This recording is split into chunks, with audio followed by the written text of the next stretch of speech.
দক্ষিণ চীন সাগর নিয়ে বরাবরই মুখোমুখি অবস্থানে থাকে বিশ্বের অন্যতম দুই পরাশক্তি যুক্তরাষ্ট্র ও চীন। এবার নতুন করে বিতর্ক জন্ম দিল মার্কিন যুদ্ধজাহাজ ইউএসএস হিগিন্স। যুক্তরাষ্ট্রের এই রণতরী দক্ষিণ চীন সাগরে জেগে ওঠা দ্বীপ স্কারবোরো শোলের কাছে অবৈধভাবে চলাচল করে। বুধবার এমন দাবি করেছে চীন। বেইজিং বলছে এ অঞ্চলে প্রবেশের জন্য কোনো রকম পূর্ব অনুমতি নেয়নি যুদ্ধজাহাজটি। অন্যদিকে ওয়াশিংটনের দাবি, যুদ্ধজাহাজটি আন্তর্জাতিক আইন মেনেই সমুদ্রের ওই এলাকায় চলাচল করছিল। সম্প্রতি ঠিক একই জলসীমায় চলাচল করা ফিলিপাইনের একটি জাহাজও তাড়া করেছিল চীন, ফলে বিবদমান ওই এলাকা ছাড়ে জাহাজটি। চীনের সামরিক বাহিনী জানিয়েছে, দক্ষিণ চীন সাগরের ব্যস্ততম জলপথ স্কারবোরো শোলের কাছে একটি মার্কিন ডেস্ট্রয়ারকে বিতাড়িত করা হয়েছে।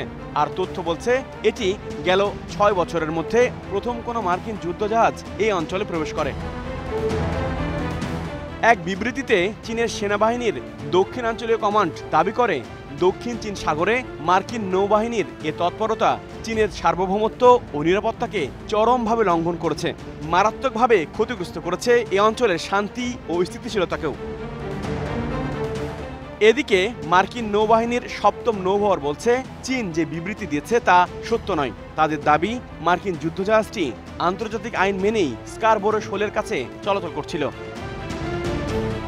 স্কারবোরো শোল হলো ত্রিকোণাকৃতির এমন এক জায়গা যেটি চীন এবং ফিলিপাইন দুই দেশই তাদের ভূখণ্ডের অংশ হিসেবে দাবি করে আসছে। এই বিতর্কের মাঝে এবার যোগ দিল যুক্তরাষ্ট্র। HR Rafi, star news.